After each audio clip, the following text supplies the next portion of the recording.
दून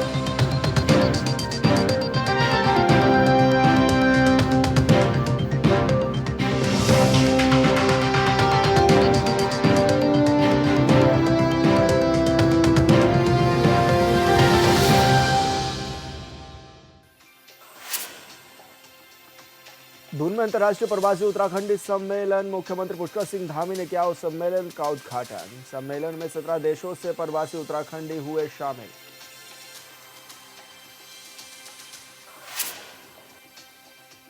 देर रात से बदला मौसम का मिजाज। पश्चिमी विक्षोभ के चलते कई इलाकों में बारिश और बर्फबारी। निचले इलाकों में बारिश के बाद कोहरे का अलर्ट। दून से प्रयागराज के लिए आज से हवाई सेवा शुरू। अलायंस एयर का 70 सीटर विमान दिल्ली से पहुंचेगा दून। लोगों को होगी सुविधा। नमस्कार, हॉर्नबिल टीवी देख रहे हैं आप। मैं हूं आपके साथ विशालगढ़। बड़ी खबर का रुख करेंगे देहरादून से। बड़ी खबर मिल रही है दून में अंतर्राष्ट्रीय प्रवासी उत्तराखंड सम्मेलन। मुख्यमंत्री धामी ने किया सम्मेलन का उद्घाटन। सम्मेलन में 17 देशों के प्रवासी उत्तराखंडी पहुंचे देहरादून। उत्तराखंड के विकास के प्रवासियों की अहम भागीदारी है। तो ये बड़ी खबर आपको बता रहे हैं। भागीदारी सुनिश्चित करने के लिए सम्मेलन का आयोजन किया गया है। तो बड़ी खबर आपको बता रहे हैं जहां पर उत्तराखंडी प्रवासी पहुंचे हुए हैं देहरादून। सम्मेलन में 17 देशों से प्रवासी उत्तराखंडी पहुंचे हैं देहरादून में और यहां पर एक कार्यक्रम का आयोजन भी किया गया है। और विकास के लिए प्रवासियों की अहम भूमिका भी है। उत्तराखंड में भागीदारी सुनिश्चित करने के लिए सम्मेलन का आयोजन भी किया गया है। मुख्यमंत्री पुष्कर सिंह धामी भी इस कार्यक्रम में पहुंचे थे और उन्होंने भी दीप प्रज्वलित कर कार्यक्रम का शुभारंभ किया।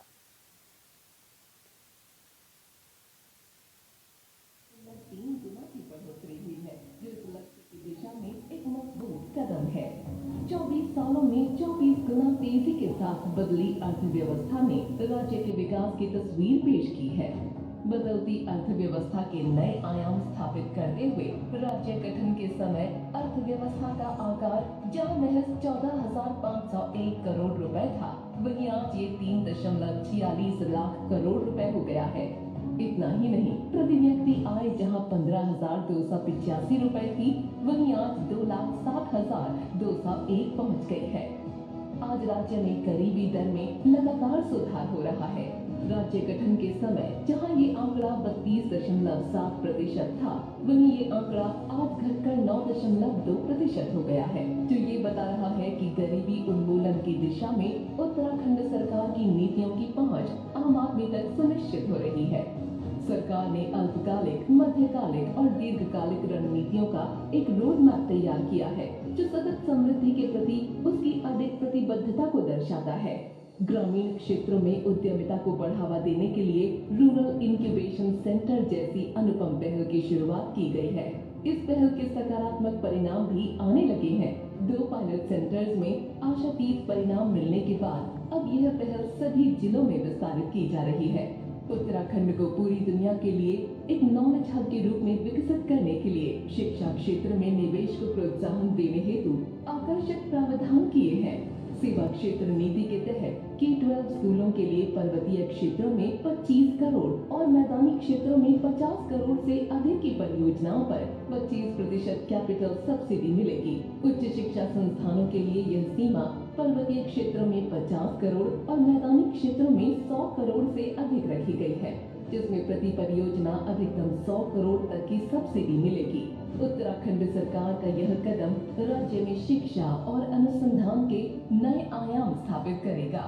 राज्य गठन के समय विश्वविद्यालयों की संख्या जहां सिर्फ 5 थी, वो आज 42 हो गई है, जिसमें 11 state universities, 1 central university, 27 private university और 3 डीम्ड यूनिवर्सिटी संचालित की जा रही है। इसी के साथ मेडिकल के क्षेत्र में भविष्य के डॉक्टर्स तैयार किए जा रहे हैं, जिनमें 5 राजकीय मेडिकल कॉलेज के साथ 4 प्राइवेट मेडिकल कॉलेज संचालित किए जा रहे हैं। वहीं 9 गवर्नमेंट नर्सिंग कॉलेज और 3 गवर्नमेंट नर्सिंग। तो आपको बता दें कि मुख्यमंत्री धामी ने सम्मेलन का उद्घाटन भी कर दिया है और ऐसे में लगातार 17 देशों से प्रवासी उत्तराखंड में पहुंचे हुए हैं। कहा जा सकता है विकास में प्रवासियों की अहम भागीदारी भी रही है उत्तराखंड के लिए। और अब कोशिश यही की जा रही है कि इस तरह के आयोजन के बाद उत्तराखंड में निवेश बढ़ सके ताकि पलायन पर चोट की जा सके। तो देहरादून में अंतर्राष्ट्रीय प्रवासी उत्तराखंडी सम्मेलन का आयोजन किया गया था, जिसमें मुख्यमंत्री पुष्कर सिंह धामी ने भी शिरकत की थी और सम्मेलन का उद्घाटन भी उन्होंने किया था। साथ ही 17 देशों के प्रवासी उत्तराखंडी राजधानी देहरादून में पहुंचे हुए थे। उत्तराखंड के विकास में प्रवासियों की अहम भागीदारी भी रही है।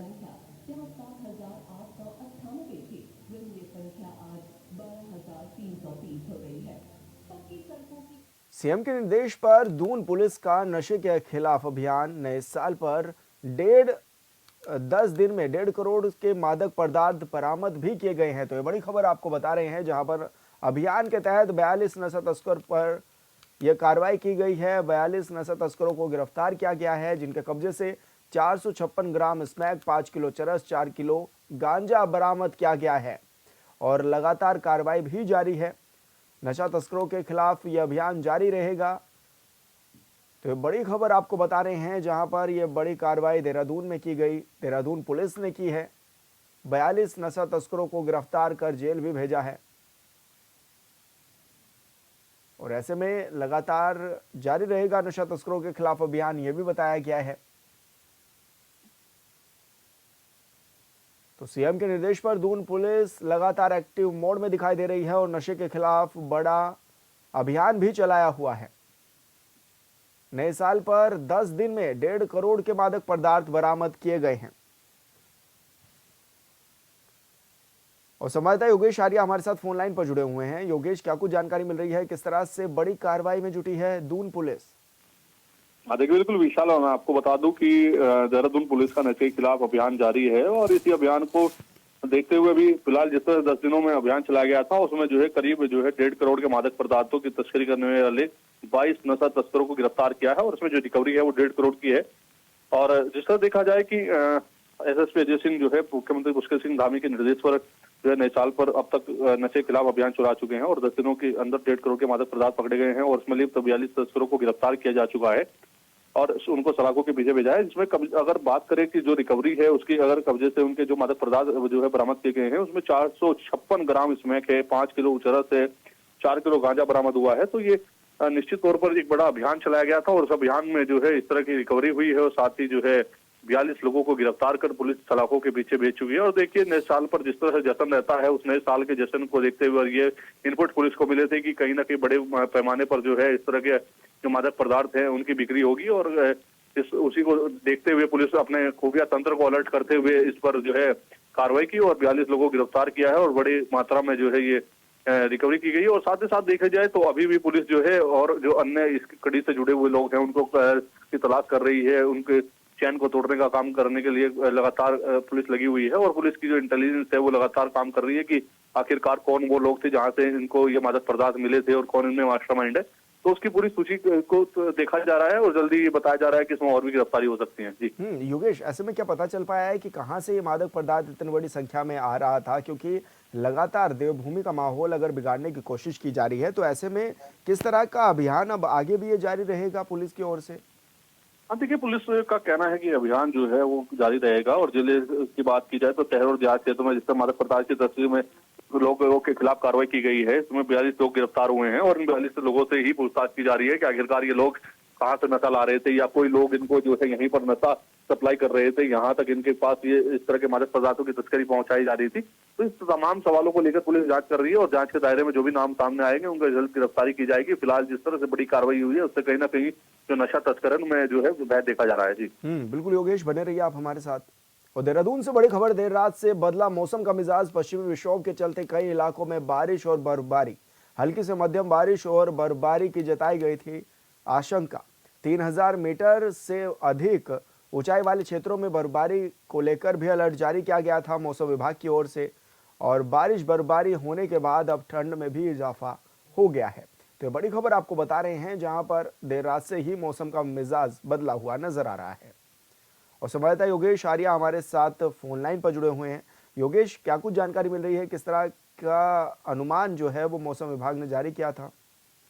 हाँ देखिए बिल्कुल विशाल कि मौसम विभाग ने जो है पूर्वानुमान जताया था कि 11 और 12 तारीख में मौसम का जो है मिजाज बदलेगा और जो उन्होंने जैसे बताया था कि 11 की रात से मौसम जो है बदलेगा और रात से बारिश शुरू होगी, तो उसी तरह पूर्व अनुमान जो है उनका सही साबित हुआ है और रात से ही मौसम जो है बदलना शुरू हो गया था, बादल छाने शुरू हो गए थे। उसके बाद से कुछ हल्की बारिश रात में भी देखने को मिली थी और इसी के दौरान आज सुबह से अगर देहरादून की बात करें तो हल्की से मध्यम बारिश जो है वो देखने को मिल रही है। इसी के साथ जिस तरह से उन्होंने कहा था कि 3000 से ऊपर के जो इलाके हैं उनमें जो है बर्फबारी देखने को मिलेगी, तो उस तरह का माहौल जो है वो भी देखा जा रहा है कि 3000 से मीटर से ऊपर के जो पहाड़ी क्षेत्र है उनमें जो है बर्फबारी हो रही है। तो निश्चित तौर पर इसका जो अनुमान जताया था वो सटीक साबित हुआ। हालांकि जिस तरह से अब कोहरे का अलर्ट जताया गया है कि कोहरा जो है वो बारिश के बाद मैदानी इलाकों में देखने को मिलेगा, तो उसके लिए भी अलर्ट जारी किया गया है। साथ ही सावधानी बरतने के लिए भी दिशा निर्देश दिए गए हैं। जी बिल्कुल योगेश, बहुत शुक्रिया आपका तमाम जानकारी साझा करने के लिए। पहाड़ों में फिर से मौसम का मिजाज बदलने से ऊंचाई वाले इलाकों में देर रात से लगातार बर्फबारी और निचले इलाकों में झमाझम बारिश हो रही है। उच्च हिमालयी क्षेत्रों में बर्फबारी और निचले इलाकों में बारिश से सूबे के पहले सरहदी नगर क्षेत्र ज्योतिर्मठ में भी जबरदस्त शीतलहर और ठंड का सितम जारी है। ऐसे में विंटर डेस्टिनेशन ओली में भी सीजन की चौथी बर्फबारी हुई है। साथ ही बद्रीनाथ धाम, हेमकुंड साहिब, चिनाब वैली, कुंवारी पास से लेकर धौली गंगा घाटी के ऊपरी इलाकों में हिमपात होने की खबर भी आई है। ज्योतिर्मठ क्षेत्र के दूरस्थ गांव डुमक, कलगोट, मोल्टा, थेंग में भी हिमपात हुआ है। मौसम के इस बदले मिजाज से अलकनंदा और धौली गंगा घाटी में कड़ाके की सर्दी का सितम जारी है।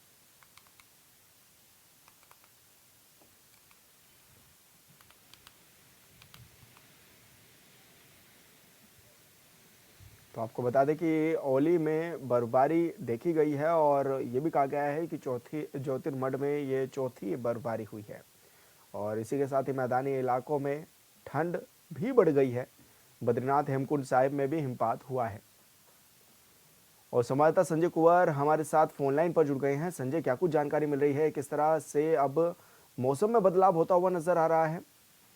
विशाल जी देखिए, एक बार फिर जो चमोली जनपद के ऊंचाई वाले इलाके हैं एक बार फिर बर्फ से ढक चुके हैं और अगर निचले इलाकों की बात की जाए तो देर रात से लगातार यहाँ पे झमाझम बारिश का दौर जारी था और बारिश और बर्फबारी के चलते सर्दी का जबरदस्त सितम जो है यहाँ देखने को मिल रहा है। हालांकि अभी जो है हल्की धूप भी जो है खिली हुई नजर आ रही है। ओली जो लोअर ओली में अभी हम खड़े हैं तो यहाँ पे लगभग 8 से 10 सेंटीमीटर की बर्फ की नई ताजी परत जो है जम चुकी है ओली में। साथ ही बद्रीनाथ, हेमकुंड साहिब सहित जो धौली गंगा घाटी के ऊपरी इलाके हैं वो बिल्कुल हिमपात से जो है वहाँ पे अभी हिमपात रुकने की खबर अभी आई है। लेकिन जिस हिसाब से मौसम विभाग ने आज देर शाम से जो है बर्फबारी की जो आशंका जताई थी वो फिलहाल जो सिमट के जो क्षेत्र हैं ऊंचाई वाले इलाके हैं वहाँ पे सटीक साबित होती नजर आ रही है। और ये हल्की बारिश और बर्फबारी किसानों के लिए भी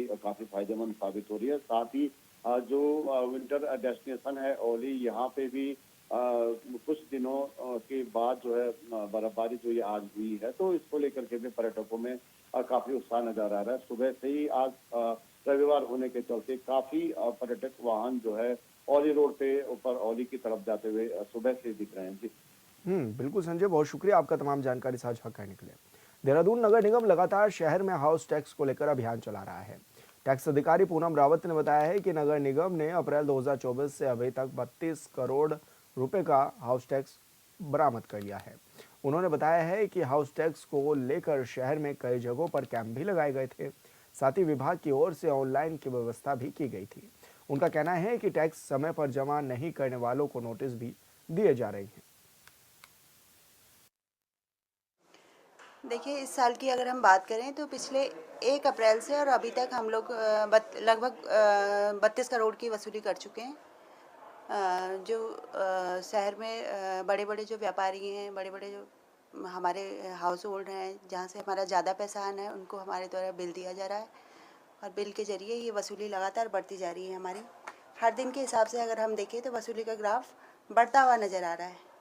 पिछले बात की जाए जिन्होंने भी टैक्स जमा नहीं किया उनके खिलाफ कार्रवाई, अभी तो उनको बिल भेजे जा रहे हैं। बिल के बाद 1 महीने का उनको टाइम दिया जाएगा। टाइम के बाद वसूली की अन्य कार्रवाई की जाएगी।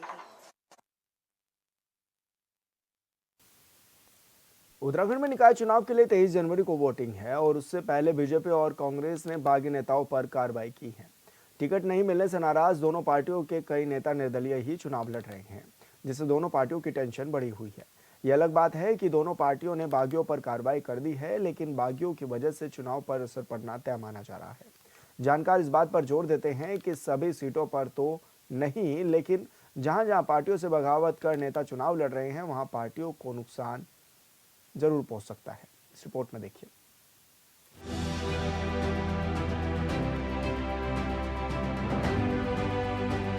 निकाय चुनाव में बागियों ने बढ़ाई टेंशन, बीजेपी कांग्रेस ने की बागियों पर कार्रवाई।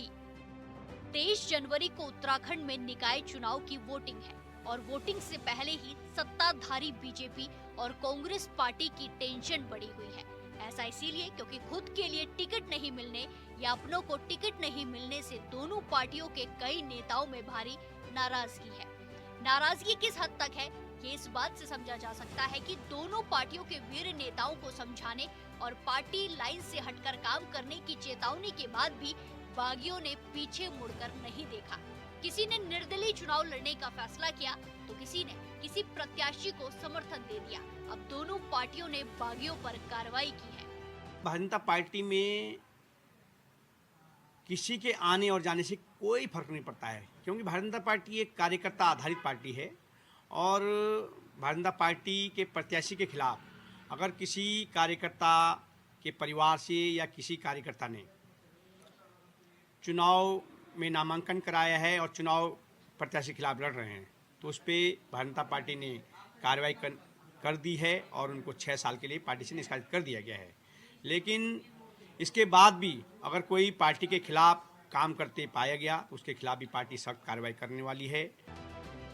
बीजेपी ने 96 नेताओं को किया निष्कासित। 96 में 31 पार्टी के खिलाफ लड़ रहे चुनाव। बागियों की वजह से चुनाव पर असर तय है।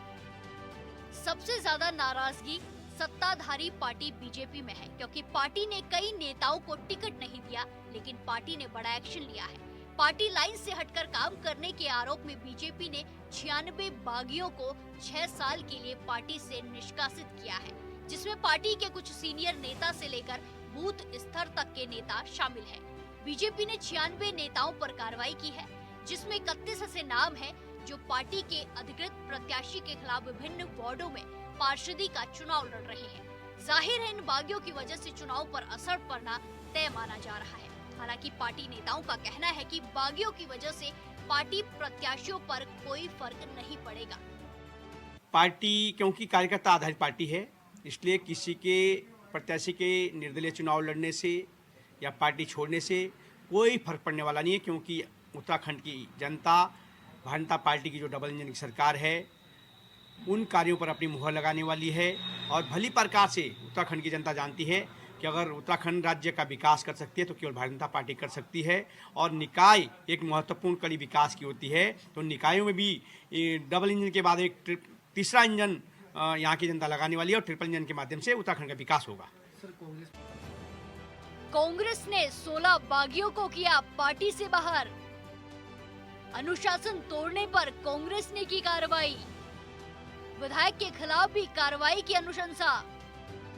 बागियों की कहानी सिर्फ सत्ताधारी बीजेपी में ही नहीं बल्कि विपक्षी पार्टी कांग्रेस में कई टिकट को लेकर नाराजगी थी। इसीलिए कई नेता आगे की कार्रवाई की चिंता छोड़ चुनावी मैदान में डटे हुए हैं। कांग्रेस ने 16 बागियों को 6 साल के लिए पार्टी से बाहर का रास्ता दिखाया, लेकिन बड़ी बात तो यह है कि पार्टी के एक विधायक भी पार्टी लाइन से हटकर काम कर रहे हैं, जिस पर कार्रवाई के लिए प्रदेश अध्यक्ष ने हाईकमान के पास अनुशंसा की है। पिथौरागढ़ से विधायक मयूख महर पर कार्रवाई के लिए प्रदेश अध्यक्ष ने पार्टी हाईकमान से अनुशंसा की है। बीजेपी के साथ कांग्रेस भी वही बात कर रही है कि बागियों से कोई असर नहीं होने वाला है। देखिए, चुनाव का दौर है और चुनाव में निश्चित तौर पर बहुत से लोग टिकट की आस करते हैं, बहुत से लोगों को टिकट नहीं मिलता है तो वो बागी के तौर पर चुनाव मैदान में उतर जाते हैं। कांग्रेस पार्टी ने पूरे प्रदेश में जो भी कांग्रेस पार्टी के बागी थे सभी को समझाने का पूरा प्रयास किया और बहुत से लोगों ने पार्टी नेतृत्व की बात को मानते हुए अधिकृत प्रत्याशियों के समर्थन में चुनाव प्रचार शुरू कर दिया है, अपना नाम वापस भी लिया है। और जो लोग मैदान में डटे हुए हैं उन पर माननीय प्रदेश अध्यक्ष करण महाराज जी ने अनुशासन का डंडा चलाया और उनको पार्टी की प्राथमिक सदस्यता से 6 वर्ष के लिए पार्टी से बाहर कर दिया है। पार्टी को इससे कोई बहुत नुकसान नहीं होने वाला, जो लोग चुनाव में अभी भी डटे हुए हैं, क्योंकि जो मजबूत प्रत्याशी थे, जिनकी फीडबैक जो है जमीनी स्तर पर मजबूत थी, सर्वसम्मति से पार्टी ने उन्हीं को चुनाव मैदान में उतारा है। और जब पार्टी एकजुटता से अधिकृत प्रत्याशियों को जिताने के लिए जी तोड़ मेहनत कर रही है, तो अगर 2-4 बागी अभी भी मैदान में डटे हुए हैं तो मुझे नहीं लगता कि पार्टी को जो है उसका कोई बहुत बड़ा नुकसान होने वाला है। दोनों पार्टियों के कई बागी निर्दलीय लड़ रहे चुनाव। निर्दलीय प्रत्याशियों से बदल रहा सियासी माहौल। निर्दलीय प्रत्याशी कर रहे चुनाव में जीत का दावा। दोनों पार्टियों के बागी नेता कार्रवाई होने के बाद भी चुनाव प्रचार में जुटे हुए हैं। भगवानपुर से भाजपा के बागी निर्दलीय उम्मीदवार नरेश धीमान ने बाजार में दुकानों और घर घर जाकर वोट की अपील करने की बात कही। मीडिया से उन्होंने कहा कि हर वार्ड से हर वर्ग का वोट उन्हें मिल रहा है और वो बड़े अंतराल से जीत हासिल करेंगे। समर्थकों ने भी नरेश प्रधान की जीत का दावा किया। उन्होंने कहा कि हर इंसान के सहयोग से वो चुनाव जीत रहे हैं। भगवानपुर की जनता के समक्ष सबके द्वार पे और दुकान भाइयों जितने मेरे ये दुकानदार हैं सबके पास जाकर मैं अपना विषय और नगर पंचायत भगवानपुर में जो मैं अध्यक्ष पद का उम्मीदवार हूँ और मेरा चुनाव चिन्ह अलमारी का है, मैं उन्हें अपना चुनाव चिन्ह बता रहा हूँ और जनता का भरपूर प्यार आशीर्वाद मेरे साथ है और बहुत प्यार मुझे मिल रहा है। बागियों की वजह से कितना होगा नुकसान? क्या बागियों की वजह से बिगड़ रहा है माहौल? निकाय चुनाव में बागियों से कितना नुकसान होगा ये कहना बड़ा मुश्किल है, लेकिन उसकी भरपाई की बीजेपी ने पूरी तैयारी कर ली है। बीजेपी ने पड़ोसी राज्य के सीएम योगी आदित्यनाथ को स्टार प्रचारक बनाया है। साथ ही प्रदेश के मुखिया पुष्कर सिंह धामी खुद स्टार प्रचारक हैं, जो दूसरे प्रदेशों के विधानसभा चुनाव में भी चुनाव प्रचार को जाते हैं। लिहाजा पार्टी को पूरी उम्मीद है कि इन दोनों दिग्गज नेताओं की चुनावी सभा से पार्टी को काफी ज्यादा फायदा मिलेगा। सीएम धामी निकायों में 28 से ज्यादा चुनावी सभा, तो वहीं योगी आदित्यनाथ के अलग अलग चुनावी कार्यक्रम तय किए गए हैं। योगी जी उत्तराखंड के बेटे हैं, यहाँ उनका जन्म हुआ है, यहाँ उनकी पढ़ाई लिखाई हुई है, यहाँ उनकी कर्म भूमि भी रही है, छात्र राजनीति भी उन्होंने यहाँ की है और हम उनको अपना आदर्श मानते हैं, अपने नेता मानते हैं। मुख्यमंत्री भले उत्तर प्रदेश के हैं, लेकिन उत्तराखंड में भी पूरे देश की भांति उत्तराखंड की जनता भी उनको बहुत पसंद करती है, उनको चाहती है, उनको सुनना चाहती है, उनको फॉलो करना चाहती है। इसलिए हमने उनका स्टार प्रचारक में उनका नाम रखा है।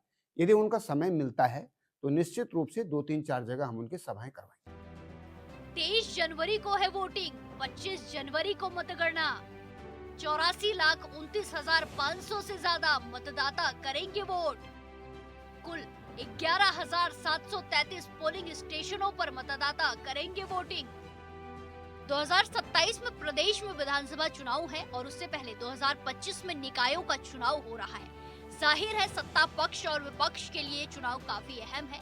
चुनावी विशेषज्ञ इस बात पर जोर देते हैं कि विधानसभा चुनाव राज्य स्तरीय मुद्दों पर तो निकायों का चुनाव लोकल मुद्दों पर लड़ा जाता है।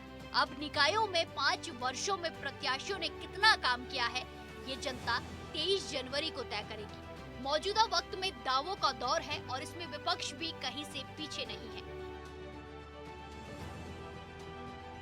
Bureau report, hornbill TV. और फिलहाल इस बुलेटिन में इतना ही। आप देखते रहिए हॉर्नबिल टीवी। नमस्कार।